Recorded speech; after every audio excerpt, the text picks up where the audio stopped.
Hello, and welcome back to this week's edition of TCS Student News. I'm your host, Olivia Yates, here with Winebrenner. We are glad to have you joining us. Let's get right into the news. Everyone is familiar with President Trump saying he's a victim of unfair media coverage, denouncing journalists, and calling news fake news. But what is the impact? Well, for starters, the term is at times used to cast doubt upon legitimate news sources from an opposing political standpoint. This can be dangerous, especially in a democracy, which is partly based on the freedom of the press. Claiming the news as the enemy of the people is dangerous, especially when it is the journalist's job to provide the American people with their news stories. The news also allows the people to make up their own minds about politics. President Trump is also claiming that investigations into him are witch hunts, and news stories that cover those investigations are treating him unfairly. President Trump rejects news that show him in any negative light.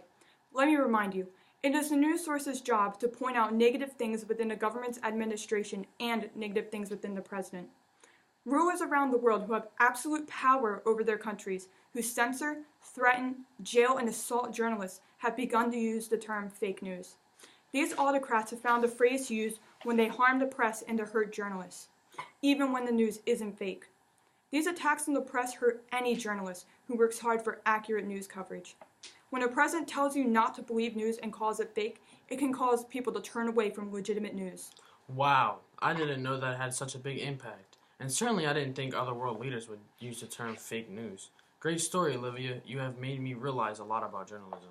Next up, we will be talking about Finland. Did you know Finland have one of the best schooling systems? Children in Finland 5 to 7 years old learn through play. This learning through play model promotes balanced growth among children. When the children turn 7, it is time for them to begin getting a basic education. Finland does not have elementary schools and junior highs. Instead, it offers a single structure education for 9 years, giving teachers the time to revise and change the curriculum to meet the needs for the unique student's body. After basic education, the child can choose to continue or to upper secondary education. Although this is not required because of the Finland's devolution and no dead ends, those who choose not to continue can choose to return their education later and at no cost. This last upper secondary schooling, which is more like college, where students can choose to go into an apprenticeship or continue with general education. If the children decides he or she wants more schooling, they can choose to go on to college. Keep in mind, college is free. Education is conditional right in Finland, and everyone is dedicated to helping their students succeed in life. The U.S. does not need to apply this exact model if we want our education system to be better, but we should have the same dedication to an equal access for everyone to education and have education of value and priority. Interesting story, Cameron. I think the U.S. should take a look into reforming the education system here and look into giving people easier access to education. For our next story, we will be talking about the impact of smartphones. Recently, in my English class, we have been learning about this very topic. I found the research on this topic to be eye-opening and surprising. Today, teens are less likely to go out and get a job or seek independence. Why? Because their social life is lived through the phone. Because the current economy rewards higher education more than early work history, parents encourage their kids to stay home and study rather than to go out and get a part-time job. Teens seem to be okay with this fact because, again, their social life is on the phone. But just because teens are communicating with friends through their phones doesn't mean they feel happy and sociable. Teens in this generation feel social isolation because they are missing out on real human contact. The more time teens spend looking at screens, the more likely they are to report symptoms of depression.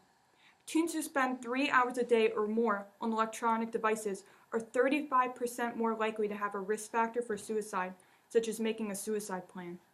Parents should be encouraging their children to put down their phones. Parents could also strictly limit the time their children spend on their phones.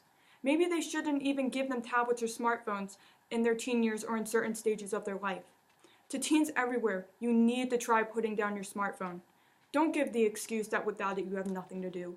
Find opportunities for yourself and make life happen. Get a job, get a driver's license, learn to play an instrument, ask your friends to hang out instead of texting. Find a hobby.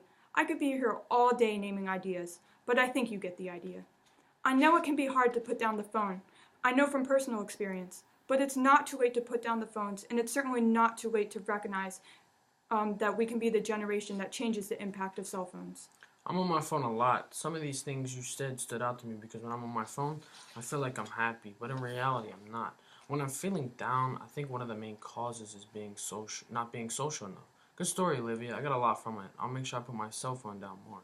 Let's get into the next story. For our next story, I'll be talking about China and the trade negotiations with the U.S. As China negotiations resume this week, the Trump administration is racing to strike a deal will result in long-term reforms and prove that tariffs are effective. Trump has quoted, "taken the trade system and shaken it," said a trade expert at Center of Strategic and International Studies in Washington. But Trump is not yet that far down the road in terms of accomplishing anything. There's not yet been a lot of success. China is currently the priority of the Trump trade team, as the administration has given Beijing a March 1st deadline to commit to secure economic changes. The administration has said the current 10% U.S. tariffs on $200 billion worth of Chinese imports will be boosted to 25%. Although President Trump has said he might be willing to extend the deadline if advances are evident, after meeting China last week, both sides are set to resume talks in Washington this week. Hopefully the trade negotiations continue as planned and go well. I agree. Now, let's get into some TCS news. TCS has a new tutor named Vaughn. Vaughn is getting a double major in public health and English at Johns Hopkins College. When asked why she chose TCS, Vaughn said, "I wanted the opportunity to be in a unique environment. TCS seems to have good values, and I also enjoy working around kids. TCS has also given me an exposure to the Baltimore community."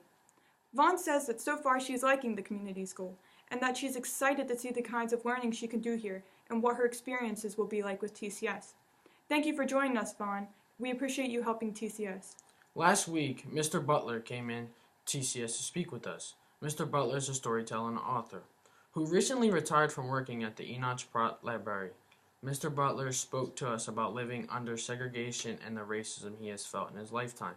Mr. Butler also spoke about his time in the Army, and the lessons he's learned as the racism he felt there.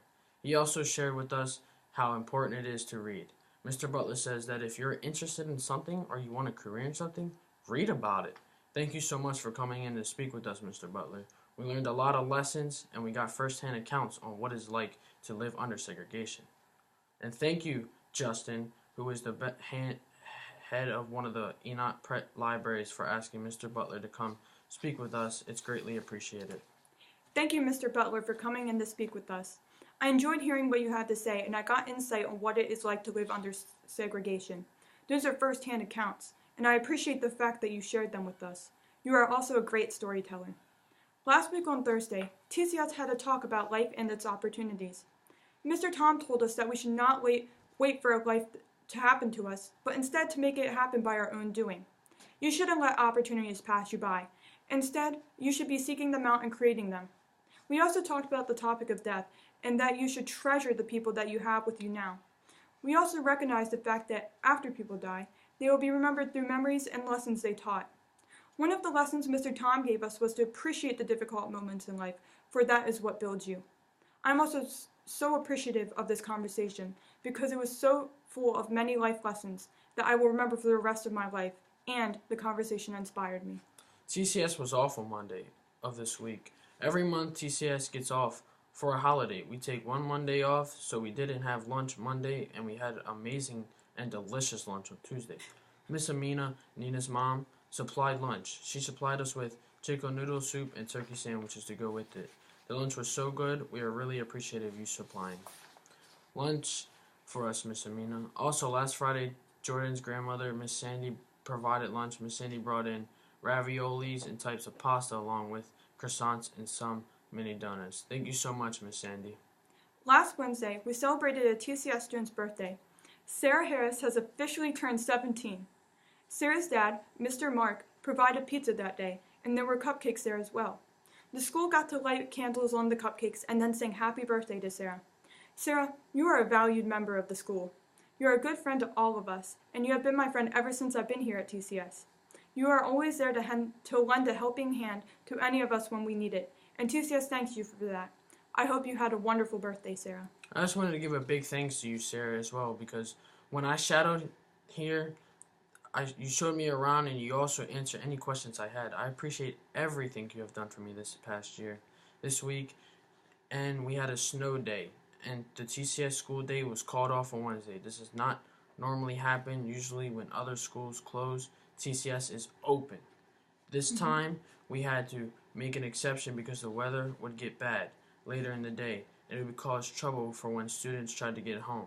The reason TCS always makes sure to be in school is because students should never want to miss out on opportunities to learn.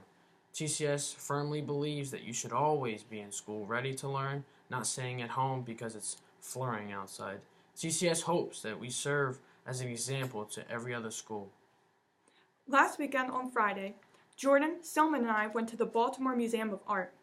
We walked around and admired the different art forms for all their beauty. The BMA allows free entry and has a restaurant inside. If you like art or want to be around art more, go to the BMA. It is a very nice experience to go there, and the BMA is home to many different collections of art.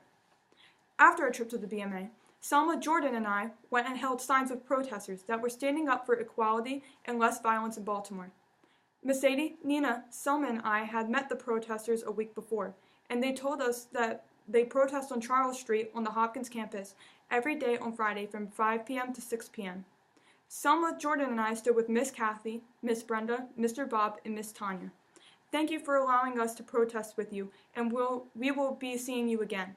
People driving by were honking their horns as a way to show love and support to what we were protesting for. I spoke to Jordan about the protest, who said, "This was my first one, and I have to say I really enjoyed it. It made me happy to see people supporting us, and I would like to do something like this again." I spoke to Selma about the experience, who said it was very heartwarming to see that there are still good people out there. The messages we were protesting for were very powerful. It is great to see that people want to spread these messages. I hope more of these students can join us on these Fridays. I couldn't agree with you more, Selma. Well, that wraps up this week's edition of TCS News. Thank you for joining us, and we'll see you next week.